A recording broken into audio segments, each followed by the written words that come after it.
students with me, 72 with me.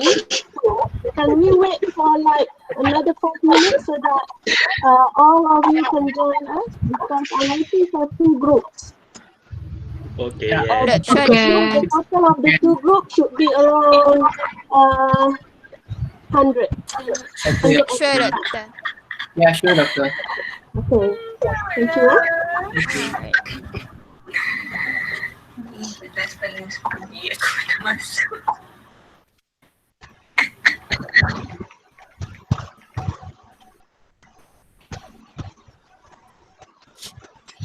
Okay, you can check here if you want to say something.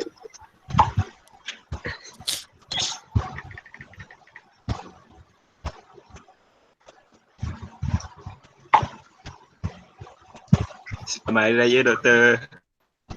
Selamat Hari Raya. Not clear. Is it still not clear? Or should I make sure the laptop is very clear? Backlight, sir. Backlight, Doktor. Is it okay now? Okay, good. Okay, I think we have to wait for like another 2-3 minutes because it will disturb us if we start now. Every time your friend want to join, I have to approve.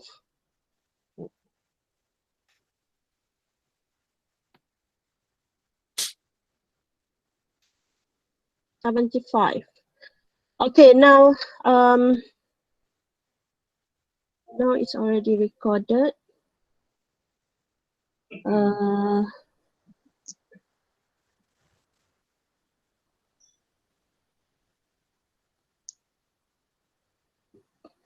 I want to present my screen, so my entire screen. Okay, you can now see my screen because I want to show you our note. Okay. Okay, Doctor. Can you now see my screen that I shared? Yeah. Yes. Can. Boleh ah? Yeah. Boleh. This is your first class for the online TNL, teaching and learning. Okay. Yes. No. Yes, Doctor. No. Yesterday already started.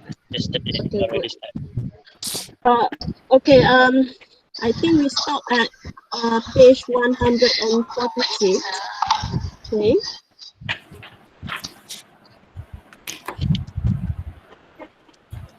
$146, huh?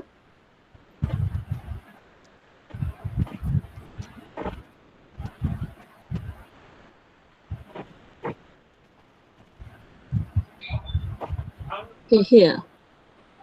Stop somewhere here.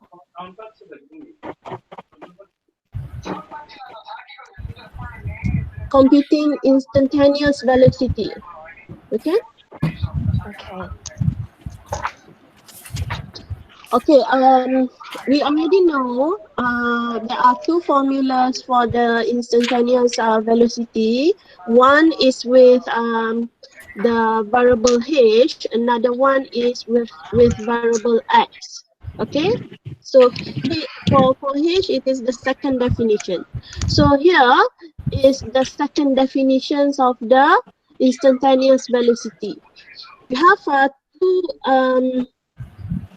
two velocity. One is average velocity, another one is instantaneous velocity. We have learned about average velocity before. The average velocity doesn't consist of this limit. It just consists of f of t plus h minus f of t divided by h without this limit expressions. Is that okay? But for instantaneous velocity, this expression here will be combined with this limit expression. Limit h tends to 0. So this is instantaneous velocity that deal with variable h. But we have another formula for the instantaneous velocity that deals with variable x. For the variable x, it should be f prime t equal to the limit x tends to x naught, okay, x tends to x naught, f of x minus f of x naught divided by x minus x naught. It is f prime of x naught. Okay, so if it is f prime of t, then you have to replace x naught with, okay, so the formula will be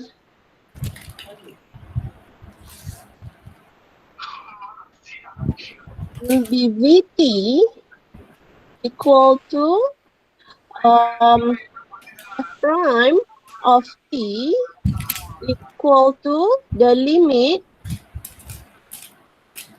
x tends to t, okay, f of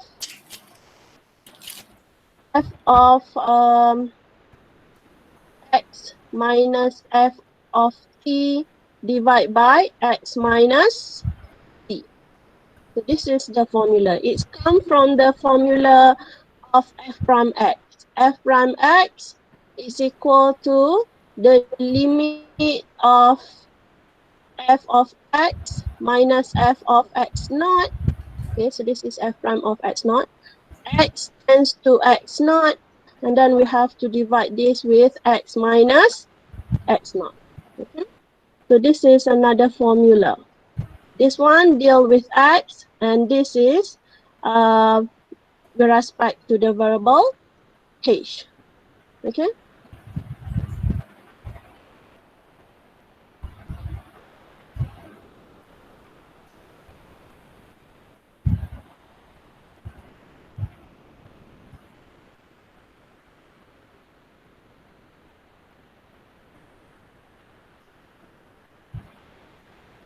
Okay. So let's look at example 5. The example 5 asks us to find the velocity function of the particles that has the formula f of t equal to 1 plus ft minus 2t squared. Okay, the ft here is measured in meters and t is measured in seconds. Okay, so what we can do here is just we substitute all the formula that we have, the function that we have here, f of t, into this formula. Okay, so what will be our ft plus h? If ft is equal to 1 plus 5t minus 2t squared, then our ft plus h will be what? Will be 1 plus 5 multiply with t plus h minus 2 multiply with t plus h squared.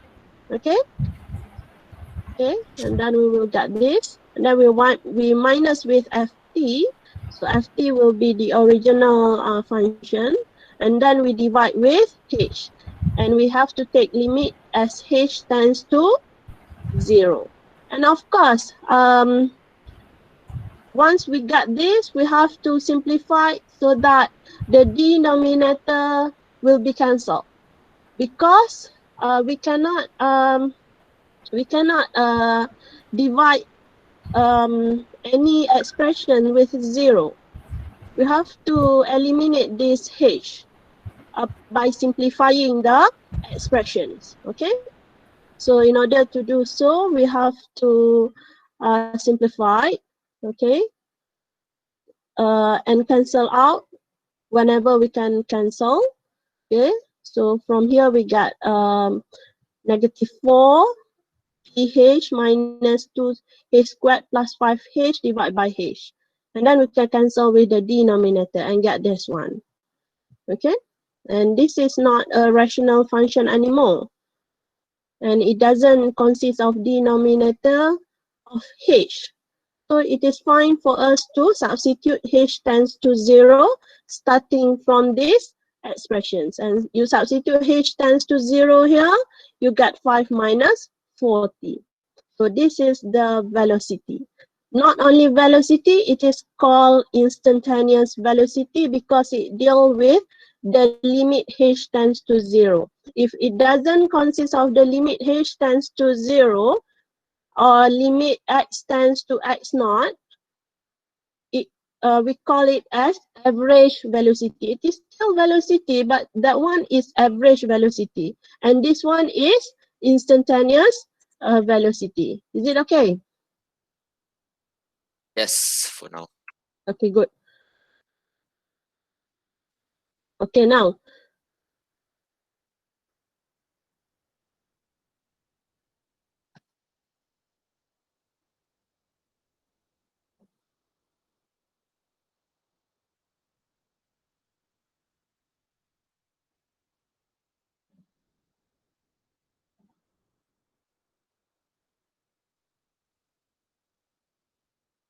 Okay, okay, now let's continue.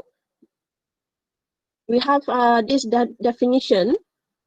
A function f is said to be differentiable at x naught if the limit f prime of x naught, which is equal to this expression here, limit h tends to 0, f of x naught plus h minus f of x naught divided by h exists. Okay? If this one exists, then it is the function f is differentiable. If let's say you somehow have the value prime of x equal to infinity, then it doesn't exist. Or let's say you have two conditions. One condition is when we have corner point. So for the corner point, so there are two conditions where the function failed to be differentiable. One is when we have corner points. Another one is when we have points of vertical tangency. So these are the two conditions when the function f failed to be differentiable. Okay, so let's look at this function here. This function is defined by this graph. If we look at in this graph, we know that the differentiability of f is always related to the tangent line, isn't it? We have discussed it like from the secant line, we somehow get tangent line as the point P is approaching a point Q, which is when we have, so let's draw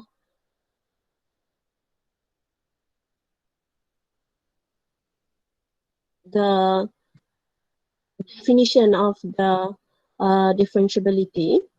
So let's say you have a point P and Q, and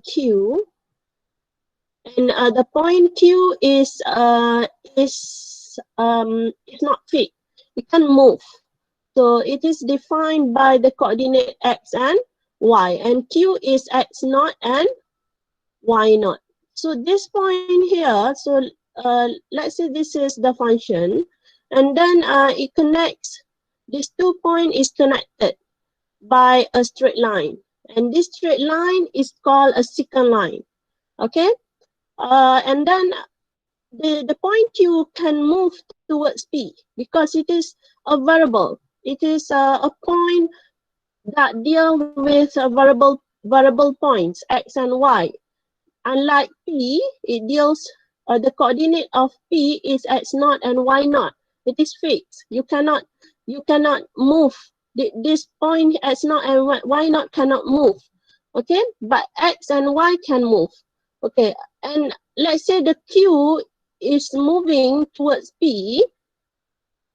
Okay, this secant line that connects the 2 points P and Q will now touch the graph F only once. Okay, and then the point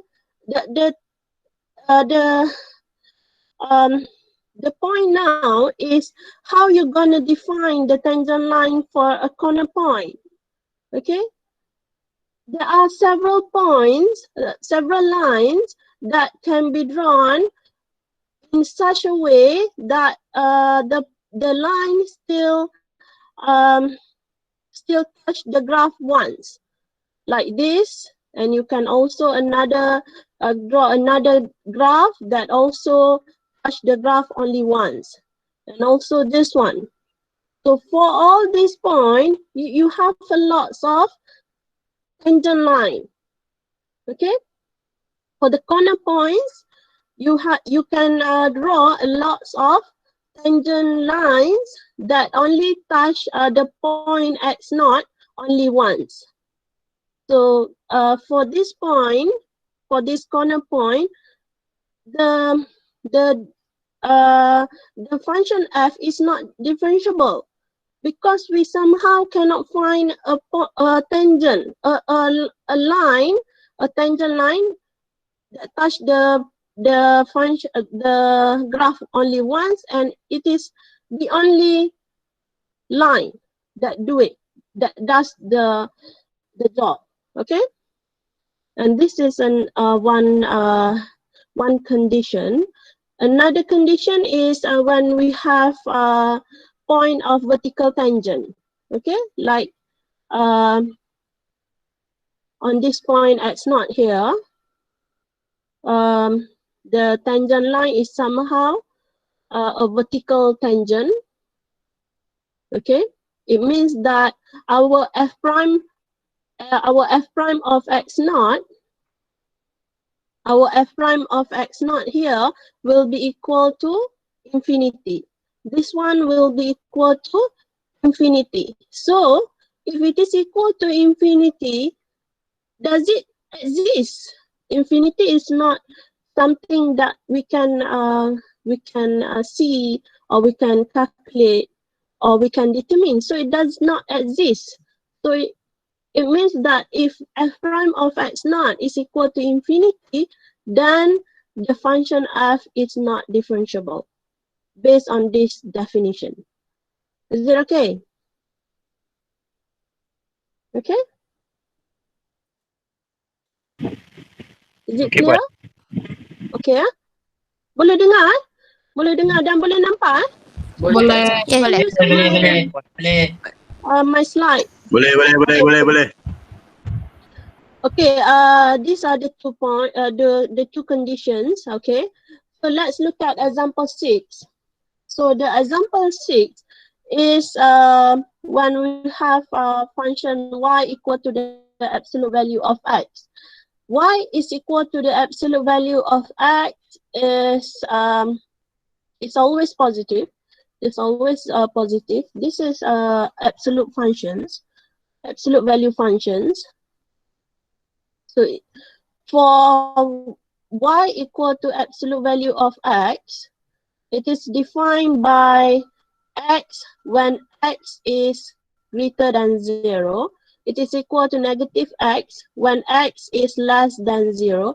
And it is equal to 0 when x is equal to 0. So this is the definition of the absolute value function. Okay, based on this, we know that the value of y is always positive. Okay, if we have if we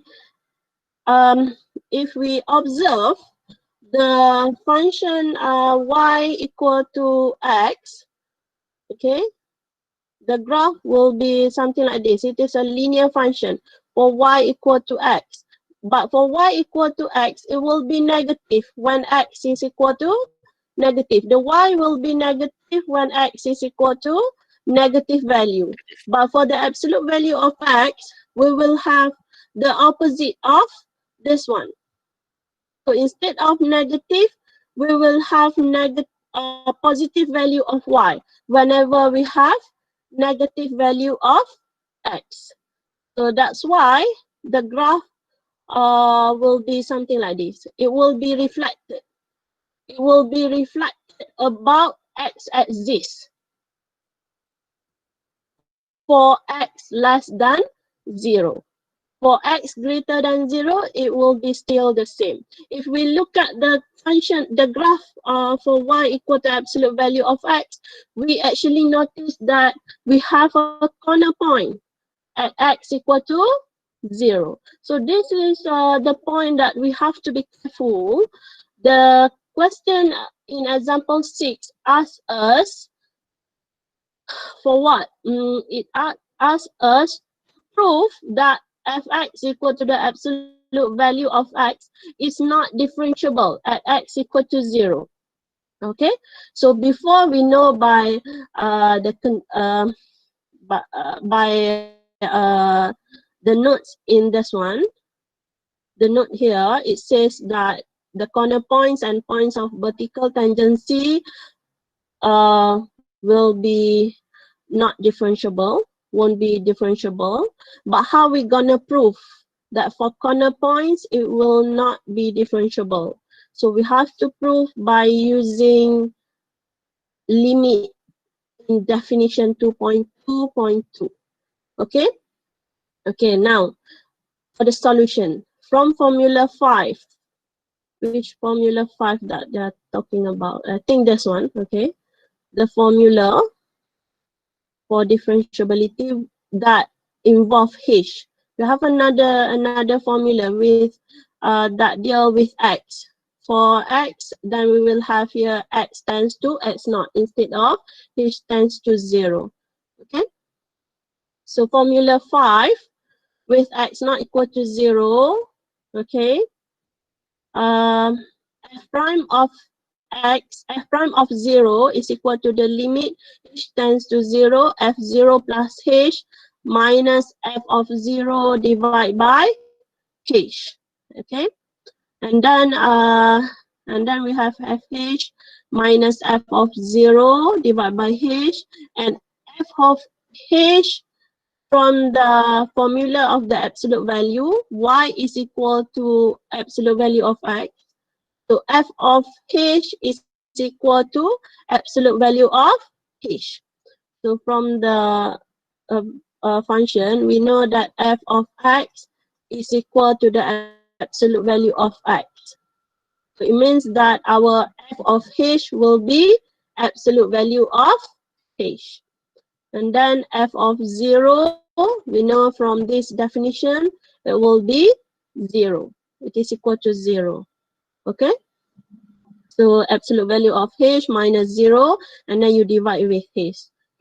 And h tends to 0. So the value will be absolute value of h divided by h.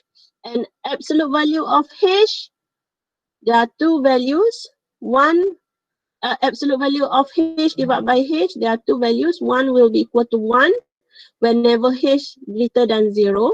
And another value will be negative 1 when h less than 0. Because we will have the opposite whenever h is less than 0. The absolute value of let's say negative 2 will be divided by will be 2, isn't it? Absolute value of 2, you divide with the value of negative 2 will give you negative 1. So the answer will be negative 1. So let's say you choose h to be negative 3. Absolute value of negative 3, you divide with negative 3, it still give you negative 1. For all the values h less than 0. Okay? And then it means that if we take the limit from the left hand side, which is h tends to 0, negative, super index negative, it means that from the left hand side, for the left hand side is this one, is the second one, h less than 0. It will give you negative 1, and the limit h tends to 0 plus, which is for the right hand side, it will give you 1. Okay? So if the two these two values are not equal, then the limit h tends to 0 for h divided by h will not exist. Okay, in other words, f prime of 0 does not exist. This one-sided limit are not equal. Then this limit here does not exist. Or in other words, f prime of 0 does not exist. Hence, f is not differentiable at x equal to 0. Okay? So this is as h tends to 0 from the left-hand side, from the 0 negative, and this is when h tends to 0 from the right-hand side. H tends to 0 positive. Okay? Is it okay? Is it clear? Hello? Is it okay? So Okay, but in short, if you want to like identify Huh? whether or not the Sorry, I cannot hear you. okay, can you hear me now? Is my voice Huh? clear? Hello? Hello? Alamak, tak dengar ke? Can I type it for you? Sorry, I cannot hear you. You can type in chat. Your voice is not clear. Who's talking actually?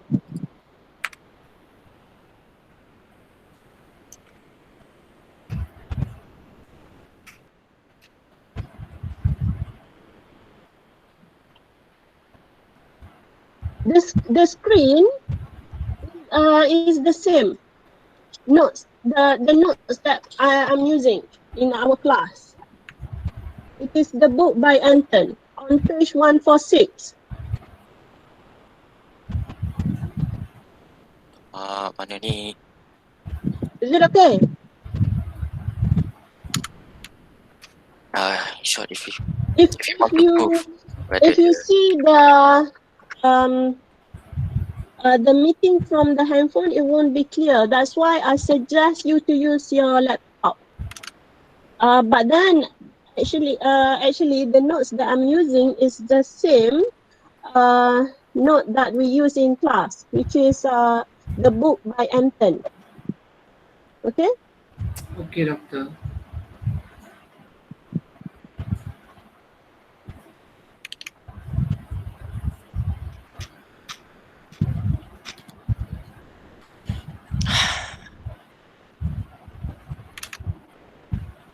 salah kalau aku nak tanya soalan macam ni. Sorry? Someone is talking to me, but I cannot hear properly. Who is actually talking to me? Is it Adik? No? It's If you don't Amiruddin. want to talk to me, then you have to turn off your microphone. If not, then I might assume that you want to say something. Okay?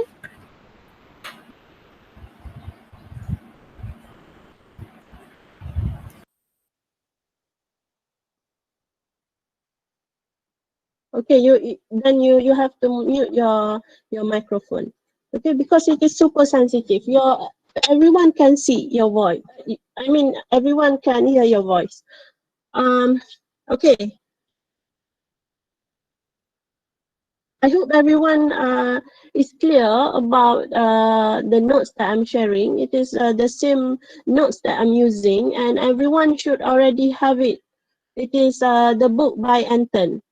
Okay, you can open from your own laptop. Okay, you don't have to see my screen. You can go to page 146 and observe the book from there. Okay, is it okay? Yes, doctor. Okay, good. Can we Yes, continue? doctor. Okay, let's continue.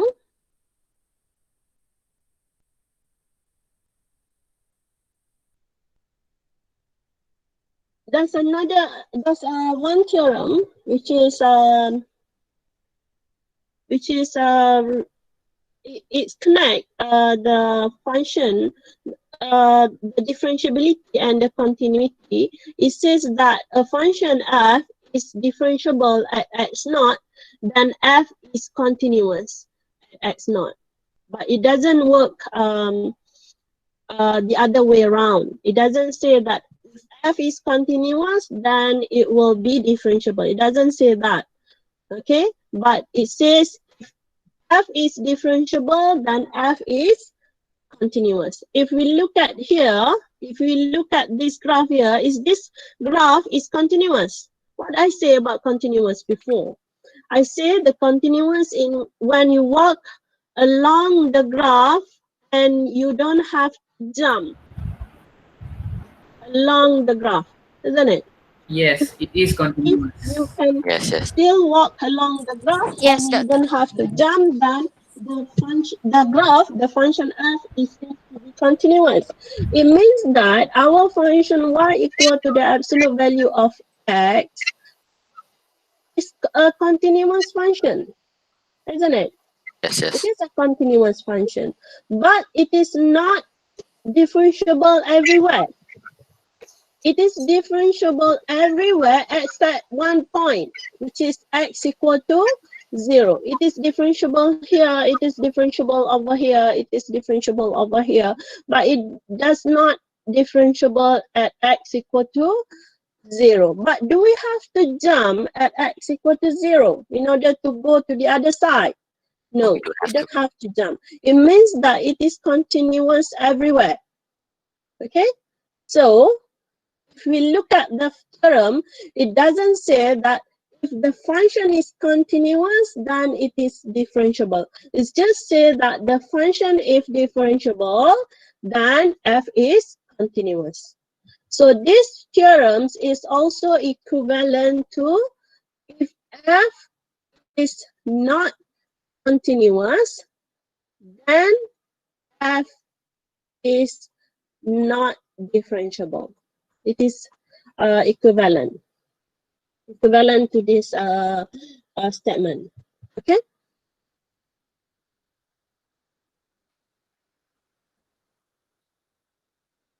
Okay. Let's continue.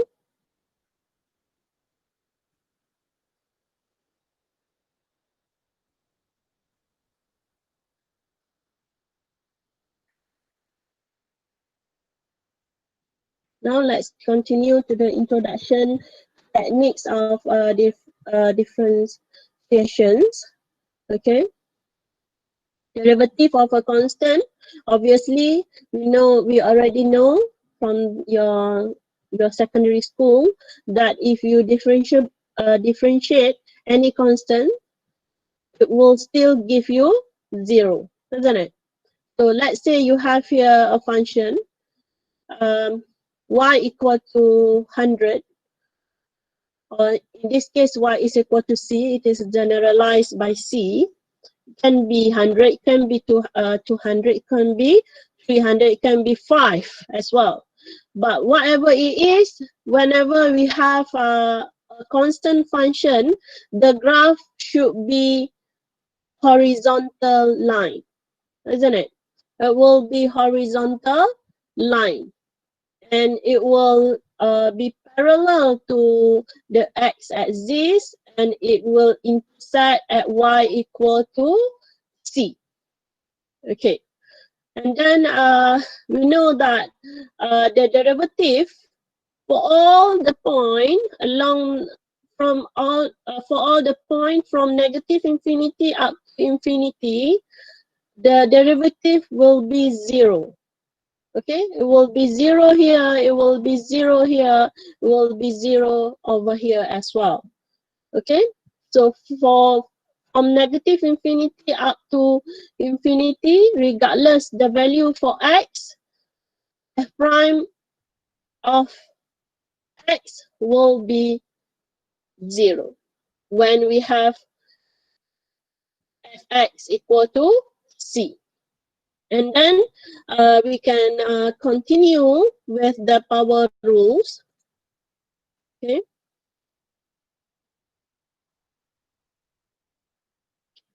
Power rules. So power rule says that the derivative of x to the power of n will be equal to n multiplied with x to the power of n minus 1. Okay, but how do you get this formula? Maybe before you just memorize, isn't it? You know the formula and you always apply the formula. But how you get this formula is based on the definition. The definition of a derivative function. It is from this formula. F prime of x is equal to the limit h tends to 0, fx plus h minus fx divided by h. Okay? And x plus h for fx equal to x to the power of n will be x plus h to the power of n minus xn divided by h. Okay, and then somehow they do some simplifying, and you get the formula n x to the power of n minus 1. But it is obviously from this formula that we always use. Okay, so for any power, so let's say you have x to the power of 4, you already know that it will give you 4 x to the power of 3 for the derivative of x to the power of 4. So this is called first definition of the derivative. This is called the first definition of the derivative, because this is the formula that we always use in order to get the derivative of, okay? And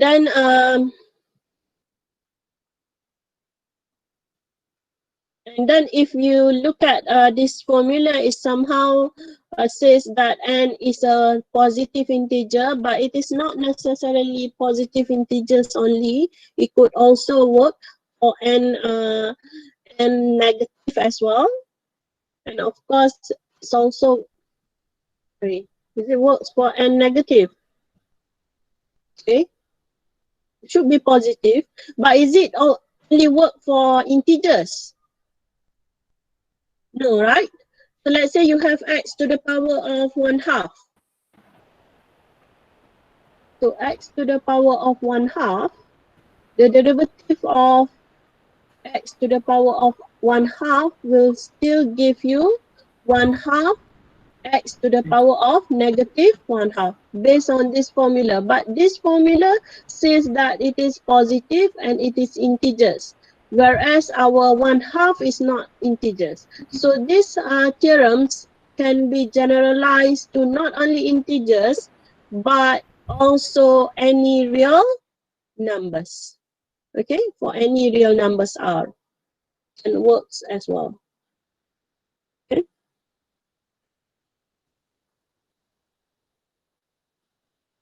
And then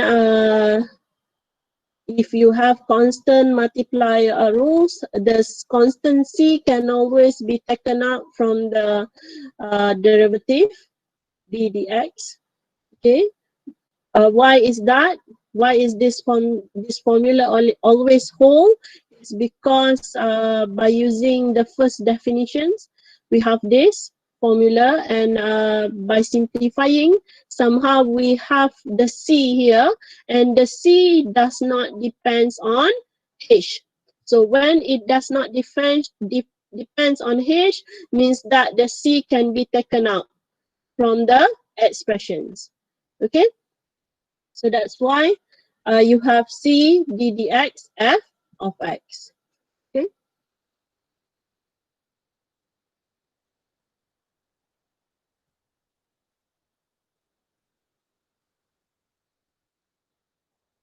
Example 4. d dx for x to the power of 8. 4 can be taken out. X to the power of 8, in order to differentiate, you use power rules. Okay? The power rule says that it will be 8 multiplied with x to the power of 7. It will give you 32 x to the power of 7. Okay?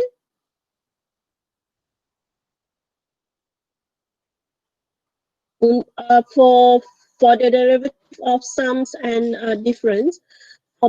For summation and difference rules, whenever you have the derivative of f plus g, you can segregate so that it will be d dx of f plus d dx of g. It's the same for d dx fx minus gx. You can segregate so that it will be d dx f minus d dx g. Okay? Of course, the proof is by using the first definition of the derivative.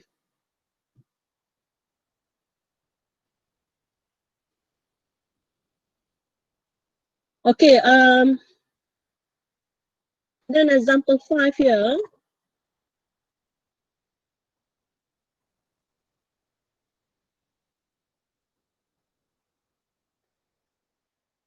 Okay, in example 5, d dx to x to the power of 6 plus x to the power of negative 9. Okay, from the previous formula, you know that from this theorem here, you know that you can segregate so that it is the derivative of f plus the derivative of g. So in this, it means that here we will have the derivative of 2x to the power of 6 plus the derivative of x to the power of negative 9. And 2 here, because it is a constant, you can take out from the derivative expressions. Okay, and d dx x to the power of 6, obviously you can apply power rules. Okay, and this one straight away you can use power rules. Okay, is it okay? Ya aja, Dokter. Okay, okay. Yes. Boleh, Yes, eh? Doctor. Yes. Okay, good. Okay. Yes. Okay, Doctor. Any question? I think this one is not so difficult. Still easy. Okay, good. Okay, now let's go to example 7. Example 7, at what points, if any, does the graph of y equal to x to the power of 3 minus 3x plus 4 have a horizontal tangent line? Okay? At what point, if any, does the graph of y equal to x to the power of 3 minus 3x plus 4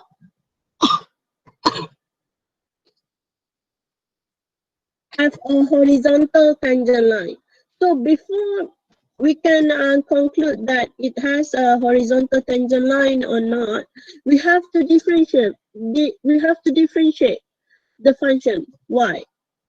So let's say you have y equal to x to the power of 3 minus 3x plus 4. It means that y prime will be 3x squared minus 3, isn't it? And horizontal tangent line means that the derivative of y is equal to 0. It means that you have to equate these expressions equal to 0. Okay? It means that the 3x squared minus 3 is equal to 0. Okay? So what will be the value of x when 3x squared minus 3 is equal to 0? It will give you x is equal to negative 1, and another one is when x is equal to 1. Okay? So these are the 2 points for which the function f has a horizontal tangent line. It is here and it is over here. It is when x is equal to 1 and it is when x is equal to negative 1.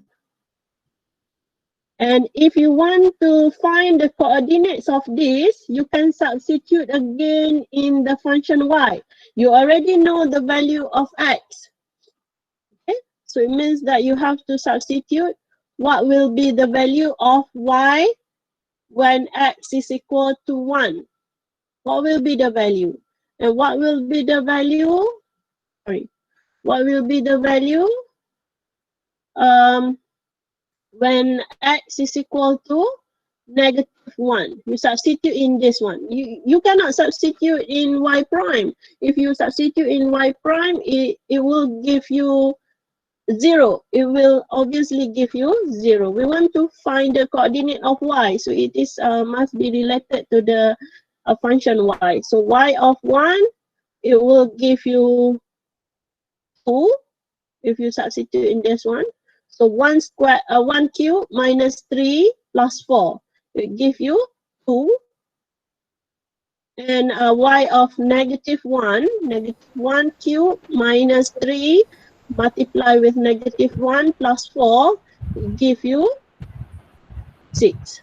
So the coordinate will be 1, 2 and -1, 6. So these are the 2 points when the function f or the function y has horizontal tangent line.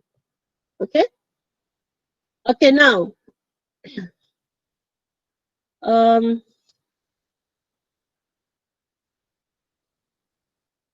let's go to the product and quotient rule. So before, we have seen the formula that enable us to segregate for the summation and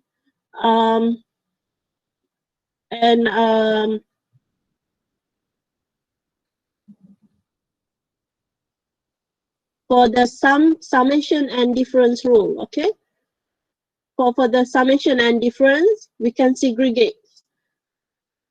When we have ddx fx plus g, you can always segregate so that it will be the derivative of f plus the derivative of g. It's the same for the difference. When you have fx minus dx, the derivative of this will be ddx f minus ddx g. Okay? But it doesn't work for quotient and product. You will have a specific rules, which is called product rules and quotient rule for the derivative. Okay?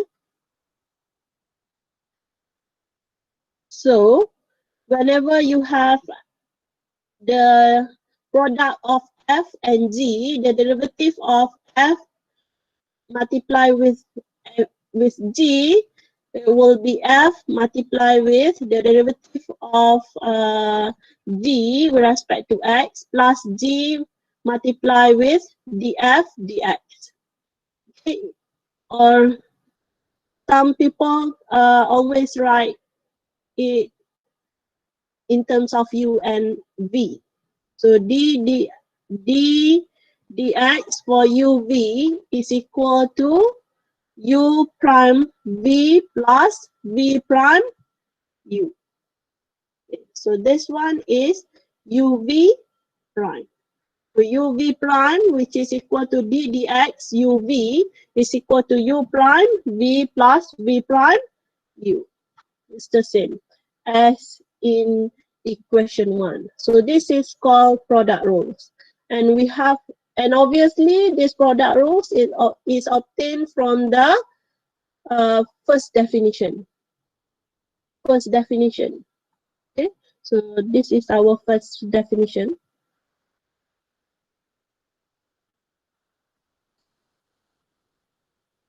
Okay. So that one is for the product. Okay, let's look at here. Example 1. Example 1. Y is equal to 4x squared minus 1 multiply with 7x cubed plus x. Okay. One way in order to solve these expressions is obviously you have to expand. expand these expressions. Okay? But it may be difficult for you to expand, especially if it involves more complicated expressions. For this one, it is still doable for you to expand because it's only involve simple expressions. Okay, but whatever it is, you can always apply product rules for this function here. So the y can be defined as u multiply with v, where your u is 4x squared minus 1 and your v is 7x cubed plus x. Okay, so for y prime, so your u is equal to 4x squared minus 1 and your v is equal to 7x cubed plus x. Okay, and your y is obviously u multiply with v. We want to find y prime. Based on the formula, it is equal to u prime v plus v prime u. Okay, so what will be u prime? You differentiate u with respect to x. Okay, so u prime will be, from this one, will be 8x, isn't it? And your v prime is 21x squared plus 1. Once you already have u prime and v prime, you can substitute in this formula. So u prime is this one. You multiply with v, which is this one,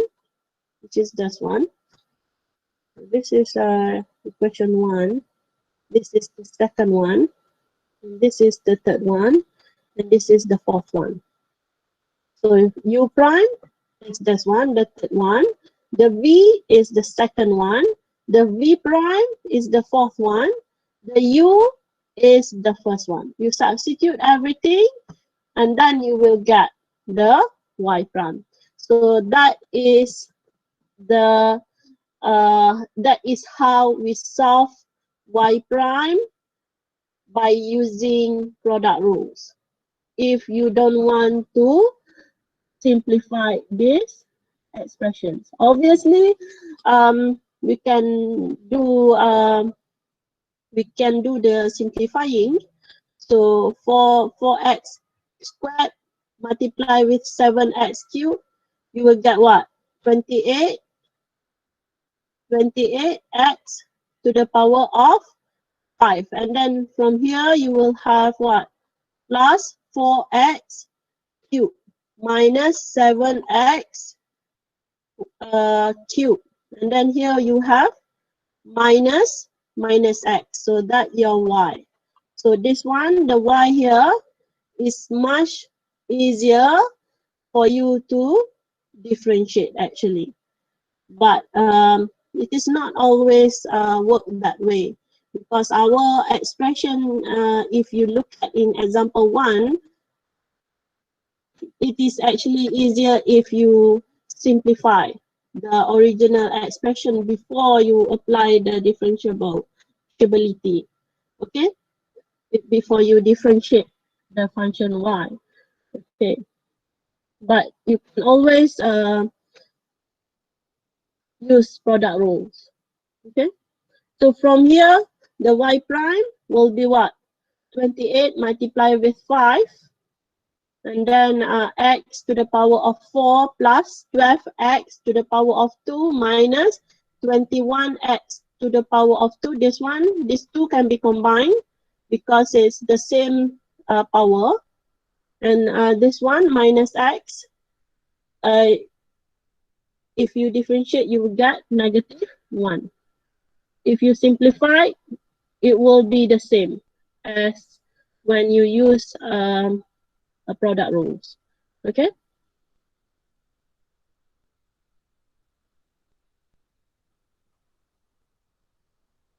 So the solution also show you two methods. One is by using product rules, And another one is when you multiply first, or in other words, when you simplify your function y. Okay. Example 2. ds dt if s is equal to 1 plus t multiply with square root of. Okay. So what will be the u that you want to define? What will be your u? Before you apply product rules, you have to define what is u and what is v. In this case, your u will be 1 plus t. And the v will be square root of t, or t to the power of 1/2. Okay?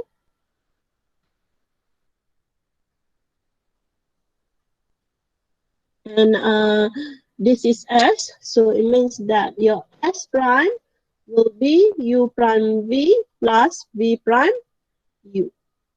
Okay? And then your u prime will be you differentiate u with respect to t. So it will be 1, and the v prime will be 1/2 t to the power of negative 1/2. You substitute u prime, the v, u prime, this one, the v prime, and the u, this expression, then it will give you the answer. Okay? And that is one way. Another way is you simplify these expressions. So what will be the function s if you simplify? The s will be t to the power of 1/2 plus t multiply with t to the power of 1/2 will give you t to the power of 3 to the power of 3 divided by 2. And from this one, you can straight away differentiate with respect to. So there are always two methods. Okay. Let's continue with the derivative of a quotient. So the formula is given by this equation 2.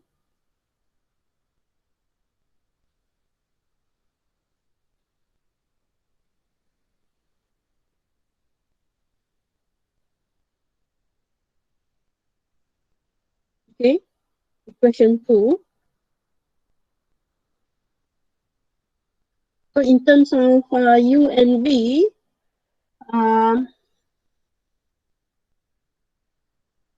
it can be written as f prime is equal to u prime v minus v prime u divided by v squared. So this is the formula in terms of u and v.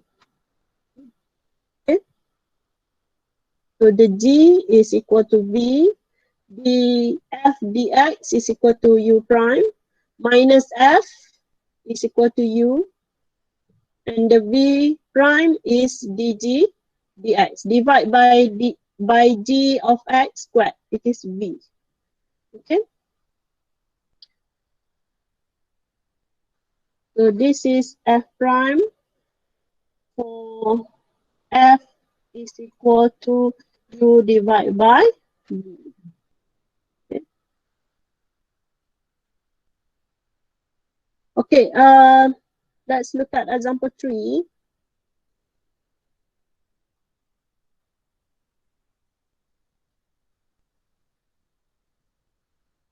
Okay, let's look at example 3. You have y equal to x cubed plus 2x squared minus 1 divided by x plus 5. So before you can apply quotient rule, you have to define what is your u and what is your v. So your u is x cubed plus 2x squared minus 1, and your V is equal to x plus 5. Okay. Once you define, you straight away can substitute in the formula the y prime is equal to u prime v minus v prime u equal to v squared. Okay, and make sure you get this answer. Okay, can you please try this example 3 by using our formula here? Okay, I will give you 5 minutes for you to redo the example 3. Alright, Doctor. Yeah, I have to go to the kitchen to drink some water first. Right, take your time.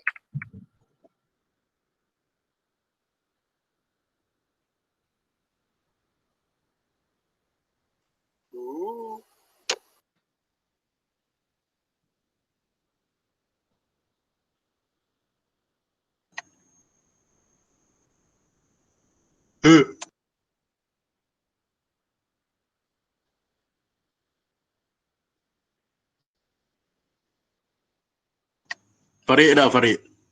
Farid Zoheri dah lah ni.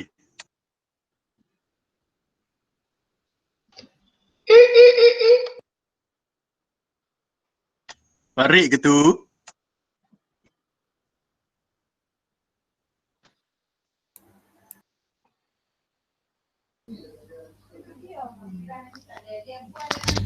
Buat.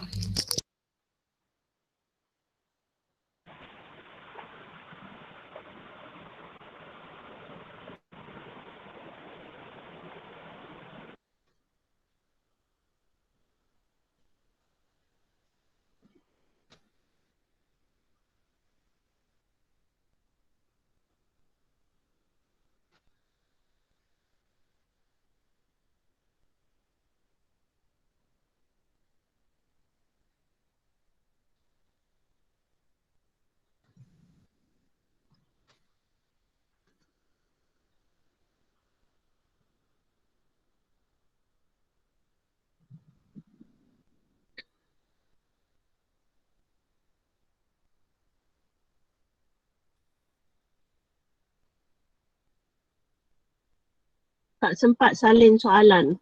It's from our note. This is the question. Y equal to x cubed plus 2 x squared minus 1 divided by x plus 5. Okay? Let's try.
Okay, huh?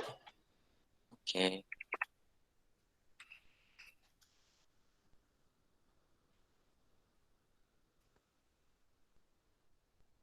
Can you get the answer for the question?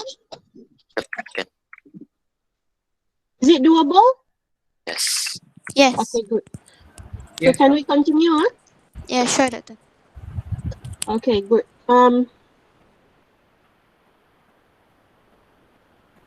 Okay, for question 4, it's not too obvious that the question is actually asked for the derivative of function f, because the questions ask you to estimate the location of all horizontal tangent lines.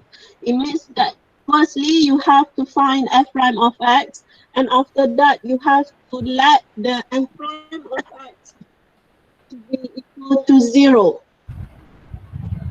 Okay, so it means that you have to find f prime of x, and then you have to let f prime equal to 0. So in order to get f prime, obviously you need to use Quotient Rule. Okay? And then for b, find the exact location of the horizontal tangent line. It means that you need to find the coordinates. Once you get the coordinate of of x, you can get the coordinate of y by substitute the value of x in this function y, function f. Okay, then by that way, you can get the coordinate of y for for x, for each of the x. Okay.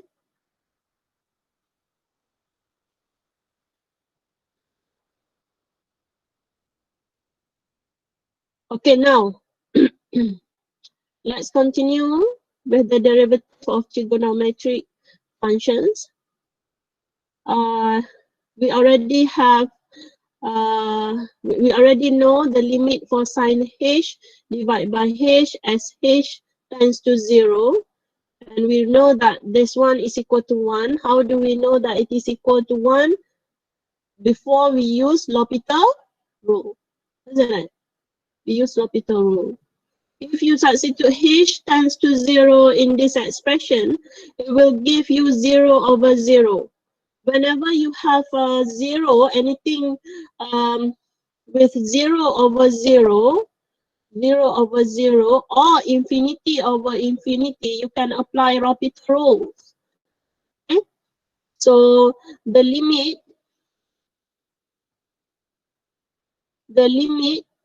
of sine h divided by h tends to 0 is equal to the derivative of the numerator. You divide with the derivative of denominator. Please don't apply Quotient Rule here. We differentiate each of the expression. We differentiate the numerator and we differentiate the denominator separately. We don't apply Quotient Rule in this expression for the Lupita Rule. We don't.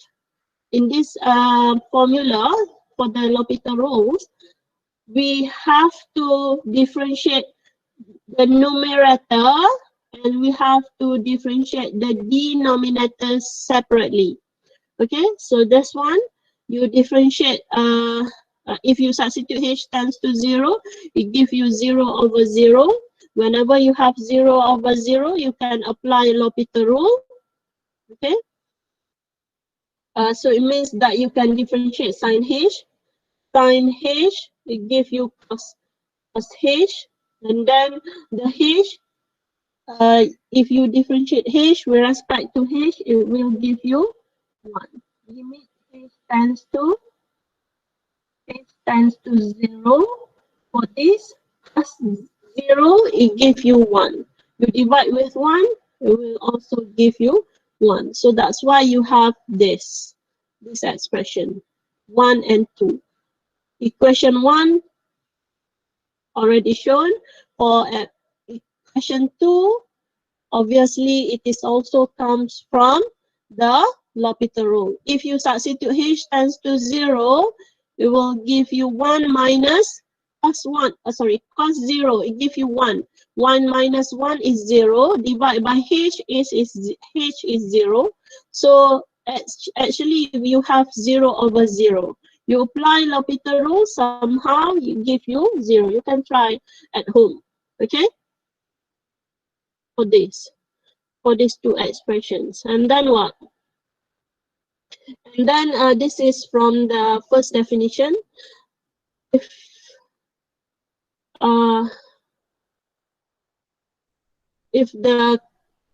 we want to find the derivative of fx equal to sine x, okay, by using the first definition, you actually have to apply the equation 1 and 2 into the first definition.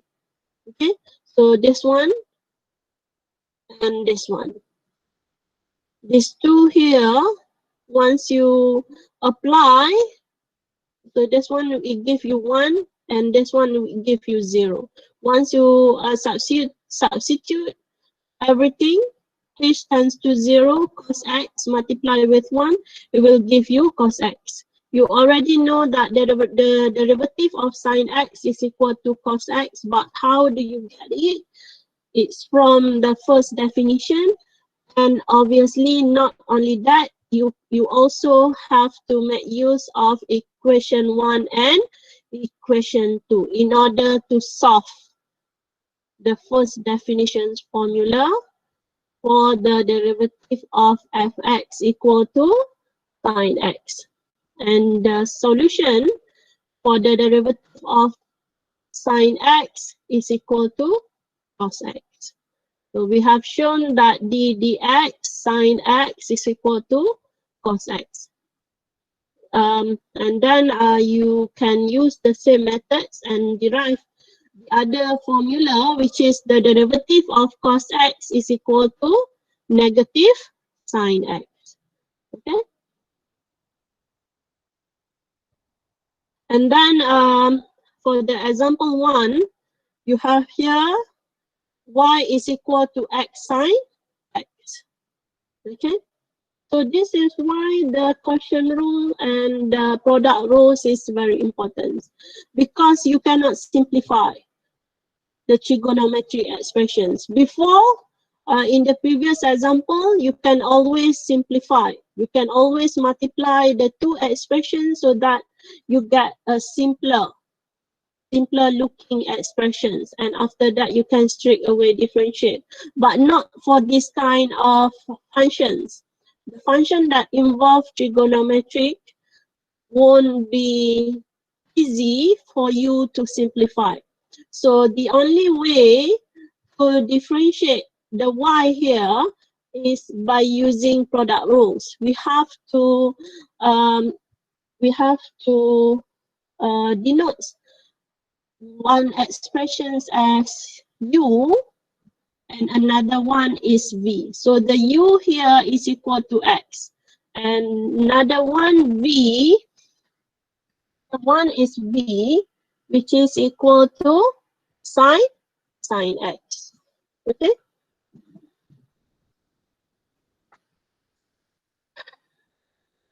Okay, sine x. And we want to find dy dx. So the y is equal to u multiply with v. We want to find dy dx. In other words, it is to find y prime. Okay. So you just substitute in the formula dy dx, which is equal to y prime is equal to u prime v plus v prime u. So what is your u prime? You differentiate u with respect to x, you will get 1. The v, just substitute this one, sine x. What about v prime? You differentiate sine x with respect Cos to x, x. you will get Cos cos x. x. What about u? Substitute the x. Okay, and then this will be the answer. So this is when you make use of the product rules. Okay, product rules, and for example 2, we will have the solution when we use quotient rule. So for u, before you use quotient rule, obviously you have to define what is your u and v. Your u will be sine x. The v will be 1 plus cos x. Okay, and after that, the questions ask you to find dy dx. The y is equal to u divided by v. The questions ask you for y prime, or in other words, it is dy dx. Okay, so for the quotient rule, it is what the formula will be y prime equal to u prime v minus v prime u divided by v squared. Make sure you memorize this. You don't have to memorize. Actually, you will remember this formula by heart if you do a lot of exercise. Okay, is it okay? Any question? I think this is just a revision. No, You madam. have learned this during your secondary school, right? Yeah. Isn't it? Yes, doctor. Okay, good. Yes. Okay, now we have learned about the derivative of the sine, the derivative of cos. Now, what about the other trigonometric function like tangent, secant, cotangent, and cosecant? Do we have to remember that? The derivative of the other functions as well. Do we have to remember them? It's best for us to remember it. Yes. We don't. We don't have to remember everything. So what do we have to do is we apply quotient rule and product rules. So like in tangent, for tangent x, the tangent x is, everything, every trigonometric function except for sine and cos is actually combinations of function sine and function cos. Like tangent of x is actually equal to, tangent of x is actually equal to sine x divided by cos x. Once you know this relation or this formula, you already know on how to solve the derivative of tangent x, because you know that the tangent x is actually a quotient function that consists of sine x and cos x. So what will be your u in this case? It will be sine x. What will be your v? Your v will be cos x. What will be the derivative of sine x? You already know that. It is equal to cos x. Cos The x. derivative of cos x will be negative of Sine. sine x. If you try to solve this, it will give you secant squared x. Okay, can I give you about 5 minutes for you to do this? And someone please present it to me. Okay.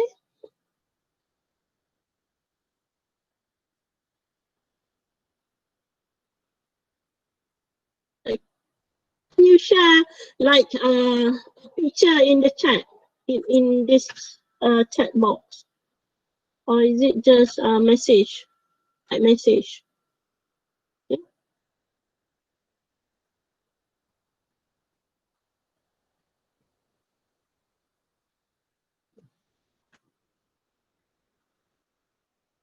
If you cannot share here, then you can share through WhatsApp group.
Okay.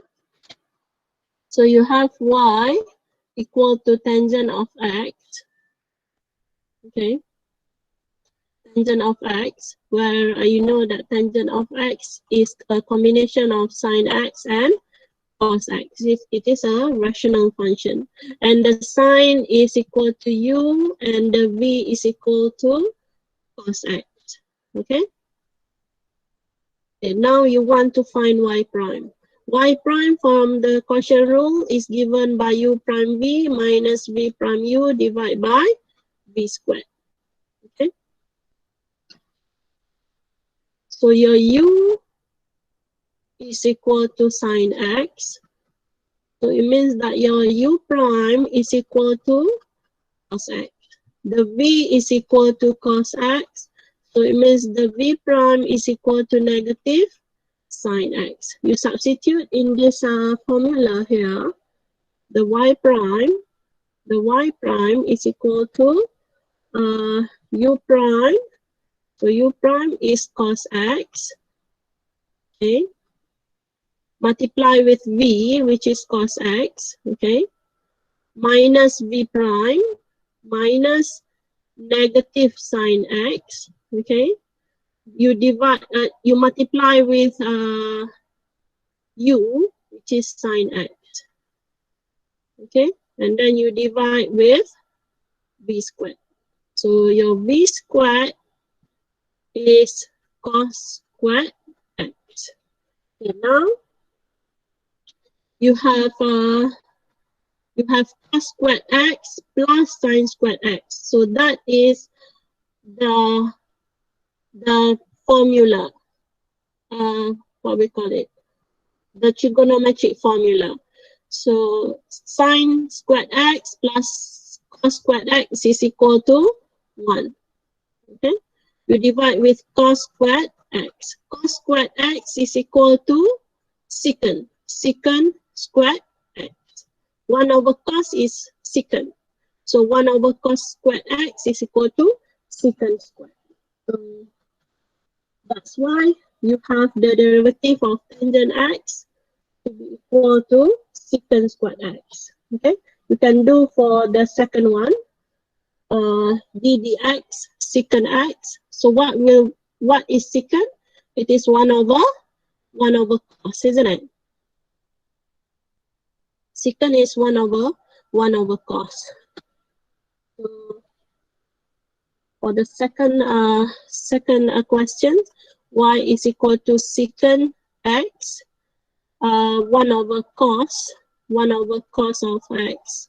So the u is equal to 1 and the v is equal to cos x.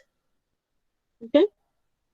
So by applying quotient rule, y prime from the formula, y prime is equal to u prime v minus v prime u divided by v squared.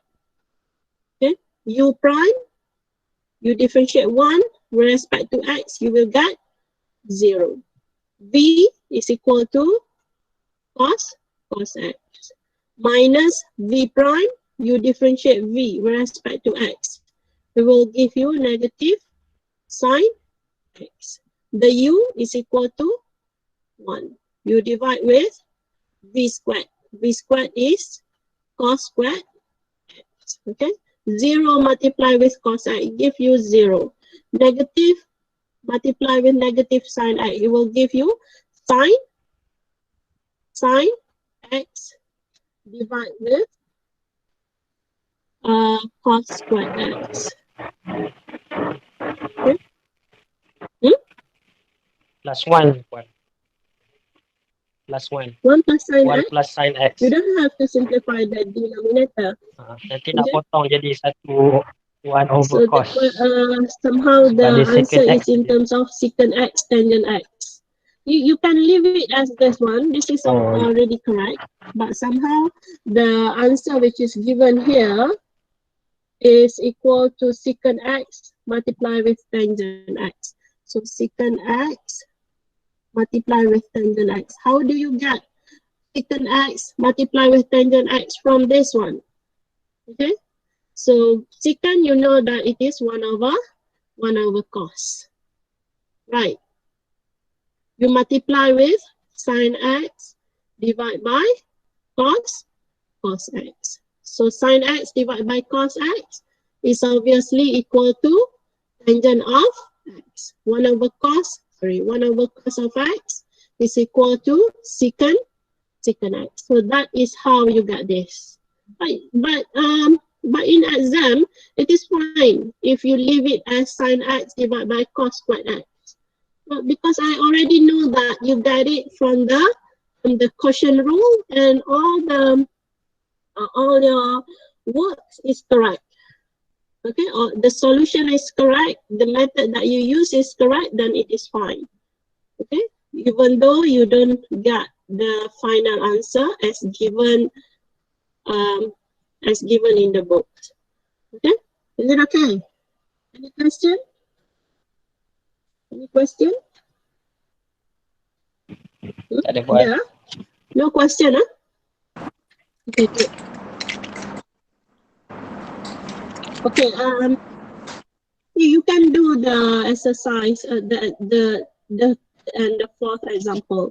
It is either quotient rule or product rules. I'm sure it's from product rule or quotient rule, and it must be combination of either sine or cos. You don't have to remember everything. You just remember that the derivative of sine is equal to cos x, and the derivative of cos is equal to negative sine, and you can derive the solution for any trigonometric function from that information, as well as from the theorems, quotient rule, from the quotient rule and from the product rules.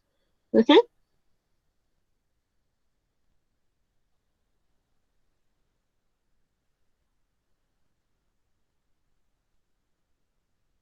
(174).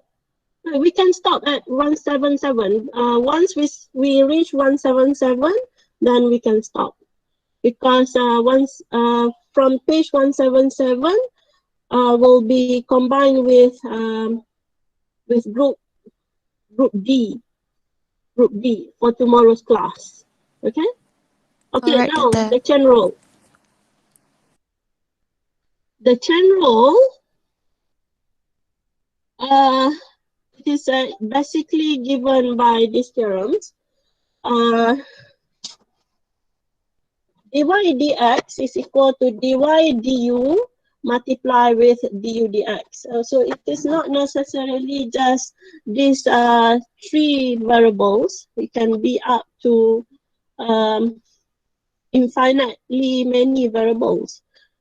Okay, so dy dx is equal to dy du multiply with, let's say, du dv, okay, multiply with du dw, okay, and then dw, let's say dr. Okay, what else? dr what? dr ds, as long as the final one will be ds dx. Okay, so you can cancel everything. So this is dy du, so you cancel du with du, the dv with the, this one should be dv, yeah? This one should be dv. Okay.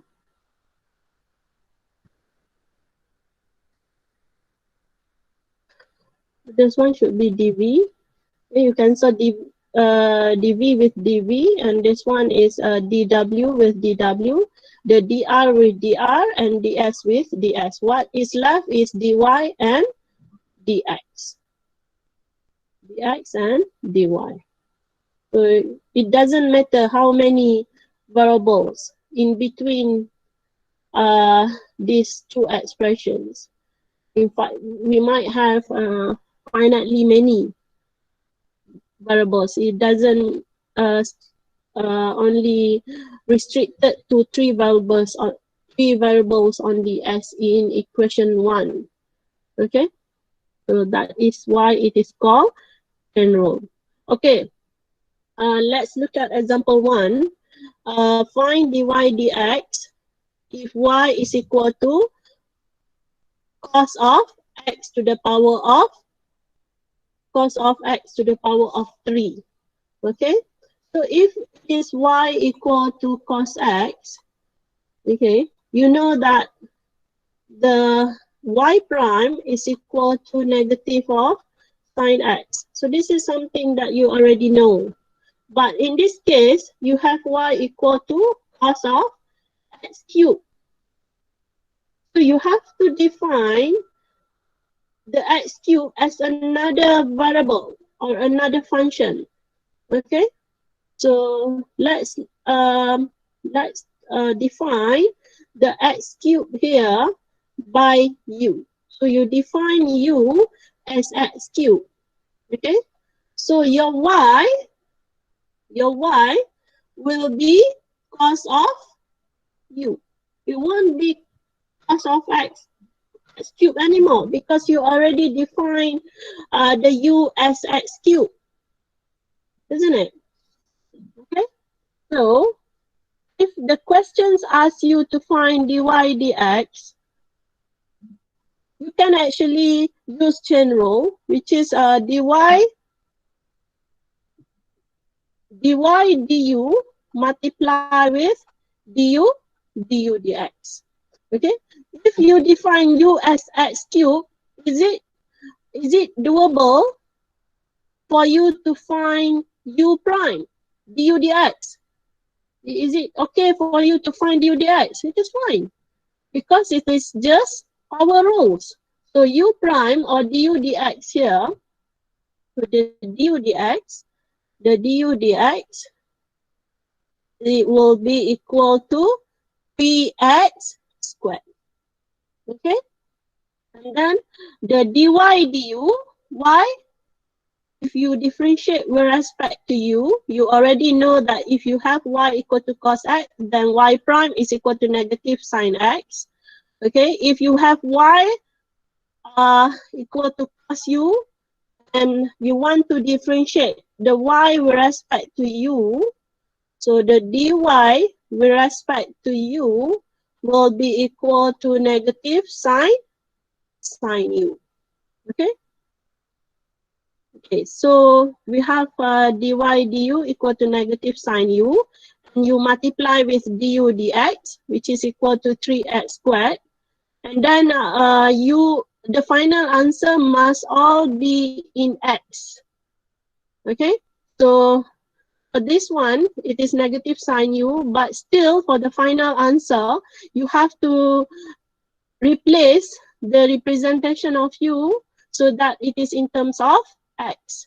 Negative sine u here will be negative of sine x cubed. Negative sine of x cubed multiply with du dx in this one. In this case here, it will be 3x squared. Okay, and then you get the final answer. That's one. Okay, is it okay? Is it still okay? Yes. Doctor. Okay, doctor. Oliver Gading. Dah nak habis kan? We almost finish the class. I think next time you better be punctual lah, because it will distract. It will be disturbing for your friends, because I have to approve your attendance whenever you want to admit in this meeting, because you are outside of UPSI. If you're already in UPSI, then it will be automatically approved. Okay, but it's fine now. Okay, now example 2. Okay, find dy dt if the y, sorry, dw dt if w is equal to tangent x and x is equal to 40 cubed plus t. Okay, so you have w equal to tangent of x, and then the x is equal to 40 cubed plus t. Okay, so the questions ask you for dw dt. Okay, so dw dt is equal to dw dx. So this one, the w is with respect to function x. It's not with respect to function t. So dw dx multiply with this one, it is with respect to function t. So dx dt. Okay, so dw dx will be what? dw dx will be secant squared x. We have seen this before. We have done this before. The tangent is combination of sine and cos. It is sine divided by cos, and somehow we use quotient rule. And the final answer is somehow give you secant squared x. And then the x prime, the dx dt is equal to 12 t squared plus 1. Then you substitute everything here, and this will be your final answer. So that is how you use chain rule. Okay, I suggest you to use chain rule. I'm not really suggesting you to use the alternative version of the chain rule. You can read this by your own, but I don't want to teach it in this class because I'm afraid some of you might get confused. Okay.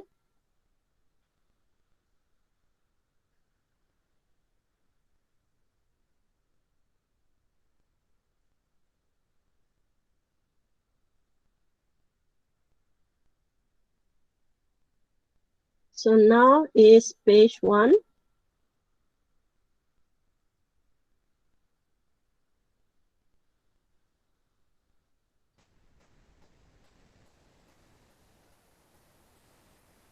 (186).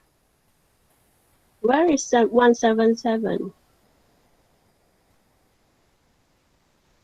This one is 181. 178. So 177 should be from here. It should be from here. Okay. We will continue this tomorrow. Do you have any questions regarding what we have learned today? Any question? Relating to what we have learned today?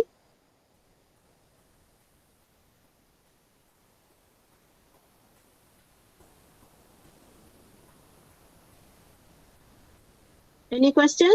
No question? If there is no questions, I think we can dismiss our class and No, we doctor. continue tomorrow. Okay? Alright. Is that okay? Okay. Let's stop record this one. Doctor. Uh, Thank you, how do Doctor. we say? Okay, I stop the recording of the class. Okay, the recording will be saved. Okay, I stop the